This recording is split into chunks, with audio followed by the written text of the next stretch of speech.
जब से हसल शून्य 3 स्टार्ट हुआ है तब से मैंने वीडियोस बनानी बंद नहीं की है, क्योंकि भाई मैं इसके ऊपर हर वीक एक नई वीडियो लेके आता हूँ। लेकिन मुझे इसके ऊपर इतना नॉलेज आ गया भाई, इतना सीख लिया हूँ मैं हिप हॉप के बारे में, रैप्स के बारे में। मुझे खुद को ऐसा लगता है कि भाई मैं भी रैप सॉन्ग प्रेजेंट कर सकता हूँ। हाँ चलो, मजाक से हटकर बात करता हूँ, मजाक नहीं। पर हाँ, आज हम बात करेंगे जो हसल फाइनलिस्ट में चले गए हैं, 6 सिलेक्ट हो गए फाइनल के लिए। तो चलिए वीडियो शुरू करते हैं, लेट्स गो।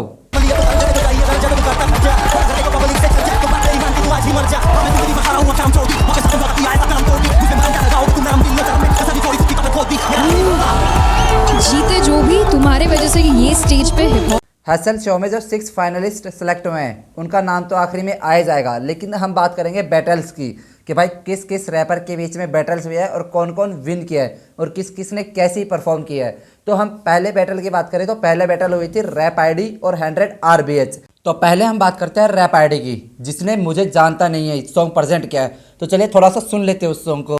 मैं जैसे पार्थ और तू चुनौती दे, मैं मछली की आंख फोड़ दूं। तू जीत के भी कुछ उखाड़ नहीं पाया, मैं जहां गिर गया वहां छाप छोड़ दूं। हाँ मैं जिंदगी भर हारा हूं अब। दूसरी तरफ अगर बात करें तो 100 RBH ने फुल इज्जत सॉन्ग प्रेजेंट किया है। तो चलिए इसके भी सॉन्ग को थोड़ा सा सुन लेते हैं। अकेला मन लड़ा इन तुर्रमों के बीच, आज RBH नाम नहीं जात बनी चकुली। जीतने की बारी कोई साथ में न चकुली, जीतने की बारी सारे पास में न चकुली। फर्क नहीं पड़ा मेरे आगे पीछे कौन दशरथ। अगर हम अब थोड़ा सॉन्ग्स की बात करें तो 100 RBH का फुल अग्रेशन सॉन्ग था भाई, जिसका नाम था फुल इज्जत। फुल इज्जत मतलब इज्जत के लायक सॉन्ग था भाई, रेस्पेक्टफुल सॉन्ग था, रेस्पेक्टफुल मतलब रेस्पेक्ट के लायक सॉन्ग था। और दूसरी तरफ रैप आईडी का सॉन्ग जो कि इंटेंसी से भरा हुआ था भाई, मुझे जानता नहीं है भाई, इतना इंटेंसी था कि जजेस उठ गए थे मंच से, मतलब अपने सीट से उठ गए थे, मजबूर हो गए थे, जो कि दोनों की शानदार परफॉर्मेंस थी। लेकिन बादशाह ने सेलेक्ट एक को किया है जिसका नाम है 100 RBH, क्योंकि भाई एक ही सिलेक्ट हो सकता है यार, जब बैटल होती है तो एक को सिलेक्ट किया जाता है, जो कि बहुत अच्छा डिसीजन था बादशाह का, रेस्पेक्टफुल डिसीजन था। अब अगर नेक्स्ट की बात करें तो सेकंड बैटल होती है बुर्रा और कैडन के बीच में। तो चलिए बुर्रा को पहले देखते हैं। तो बुर्रा ने सॉन्ग प्रेजेंट किया था नो कॉम्प्रोमाइज। तो चलिए सुनते हैं इस सॉन्ग को। दिल दियां दो सच्ची गल्लां मैनू कहण दे, काका रहण दे लंगण गल्लां सिर तो तेरे नो कॉम्प्रोमाइज कहण दे। बुर्रा के सामने है कैडन शर्मा, जिसने हिस्ट्री बना दिया, सॉन्ग प्रेजेंट किया है। जेल के बरोबर थी स्कूल मेरी, मैं समझा सबको अपना वो थी भूल मेरी। MTV हसल का ऑडिशन दिया था मैं भूखे पेट, अब जीत के इश्मिटा तू मैं भूख मेरी। बेहतरीन मेरी राइटिंग वन साइड मार। अगर हम बात करें सॉन्ग्स की तो भाई बुर्रा तो जॉनर बन गया भाई, हिस्ट्री बना दी इसने। हिस्ट्री सॉन्ग इसे कैडन ने गाया होगा और कैडन ने तो अपनी खुद की हिस्ट्री बना दी है भाई। वो तो इंटरनेशनल रैपर जो कि बोलते हैं ना, बाहर के देशों में पॉपुलर हो गया भाई, इस शो से बाहर के देशों में पॉपुलर हो गया है। इस शो से जिसका सबसे ज़्यादा नाम है वो है कैडन शर्मा।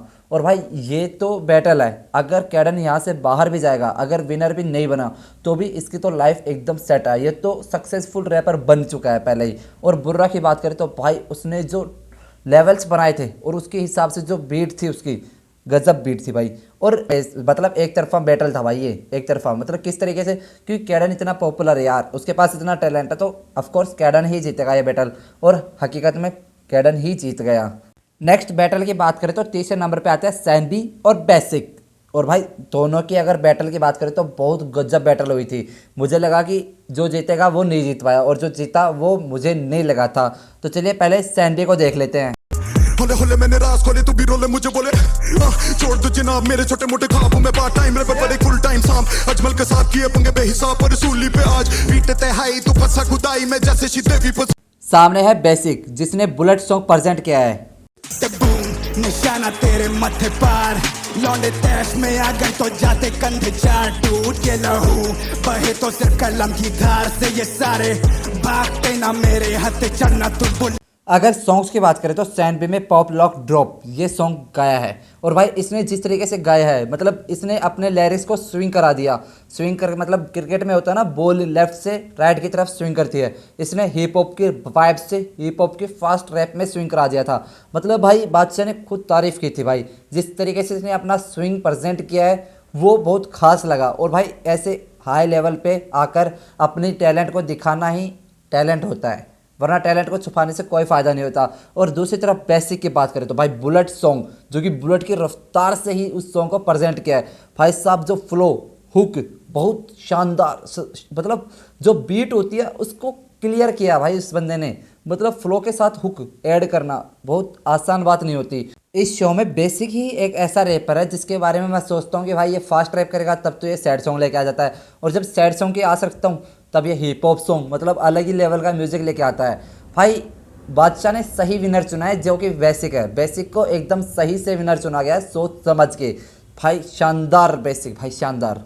अगर नेक्स्ट बैटल की बात करें तो सबसे शानदार बैटल हुई थी और सबसे बड़ी और धाकड़ बैटल हुई है भाई, जो कि घोष एंड उदय के बीच में। तो पहले रिप्रेजेंट करता है घोष, तो चलिए सुनते हैं घोष को। बन रहा है extraordinary, मेरे मुकाबले कभी नहीं मिलेगा तेरे को, बोला पहले सही। फ्लोस करे दूसरों के लीस्ट टोकन वाले फ्लो मारे पर तुझसे ज्यादा क्लैरिटी। फालतू में करा इसने this drop, nailing it boy, all you got me pissed off. इसकी स्माइल देख के लोग बोले ओह जीसस। सामने है उदय जिसने रिसाइकिल्ड सॉन्ग प्रेजेंट किया है, तो चलिए सुनते हैं। My gosh, oh my gosh, something and questions to hope I solve. Brr, ऐसा सोच आइकॉन की बीफ ना फ्रूट्स तो हो ना स्क्वाश। इसके लिरिक्स बस ओवरड्यू स्लीव वर्सेस वो भी होप आइकॉन्स। इसकी पीएन स्टेटमेंट के शेड्स भी डंप इट डाउन तो बोले वो ओ माय लॉस। क्या तुम लोगों को अभी भी लगता है कि रैपर बनना आसान है? क्योंकि मैंने स्टार्टिंग में कहा था कि मैं भी रैपर बन सकता हूँ। नहीं भाई, रैपर बनना बच्चों का काम नहीं है। मुझे भी कई लोग बोलते हैं कि भाई तू कैसे गाने सुनता है यार, क्या तू मैं सुनता है, सैड सॉन्ग सुन, स्लो मोशन वाले गाने सुन। भाई 1900 के ज़माने में नहीं जी रहा हूँ मैं, 2023 चल रही है, इसमें रैप्स चलते हैं और जो कि हर किसी के पास की बात ही नहीं है भाई। वो तो हनी सिंह था जिसके कारण रैप्स आज इंडिया में सुनते हैं और जाने जाते हैं, वरना तो हनी सिंह के अलावा कोई रैप्स लाया ही नहीं था इस इंडिया में। तो अगर घोष की और उदय की बात की जाए तो भाई घोष ने बहुत बैक टू बैक वाइब, मतलब भाई जो पूरा 100% था, घोष ने अपना पूरा 100% दिया भाई इस जगह पे आके 100% है। और अगर उदय की बात करूँ तो उदय ने घोष को डिस कर दिया था, क्योंकि घोष ने पहले डिस किया था। उदय को डायरेक्ट बोला था कि भाई तेरे बच्चे से दांत बाहर निकल रहे हैं, तू हंसता है तो सब जी जी करते हैं। तो उदय ने भी बदले में बोल दिया कि भाई तेरे भी तो रैप सॉन्ग्स मतलब समझ में नहीं आता है, तो इतना फास्ट रैप करता है, इंग्लिश वर्ड यूज़ में लेता है, ऐसे मतलब लिरिक्स में बता दिया था इसने। एक दूसरे को डिस इतनी शानदार तरीके से किया है भाई। विनर चुनने में बिल्कुल भी टाइम लगा बादशाह को। बादशाह ने तुरंत उदय को विनर चुन दिया, क्योंकि भाई रैप्स का मतलब क्या होता है? बैटल्स। और रैप्स का मतलब और मज़ा तभी आता है जब बैटल्स होती है दो रैपर्स के बीच में। तो अब अगर बात करें कि वो कौन से 6 महानार्थी है जो फाइनल में अपनी जगह बना चुके हैं, तो पहले पर आते हैं मृणाल शंकर, दूसरे पे आते हैं विजय दादा, तीसरे पे आते हैं 100 RBH, चौथे पे करण शर्मा, पांचवे पे बेसिक एंड छठे पे उदय। भाई साहब इन 6 बंदों ने अपनी जगह फाइनल में बना ली है। और मेरे हिसाब से विनर बताऊं तो कैडन और उदय, इन दोनों में से एक विनर होगा। और उपविजेता उसे बोलते हैं हम, उपविजेता। उपविजेता में या तो 100 RBH या फिर मृणाल शंकर, इन दो में से एक होगा। तो बस इतनी ही वीडियो थी आज की, और फाइनल के देखना ना भूले। और फाइनल में बहुत मज़ा आएगा भाई, एक नंबर मज़ा आएगा। तो चलिए बस आज की वीडियो में इतना ही, नेक्स्ट वीडियो के लिए वेट कीजिए, बाय।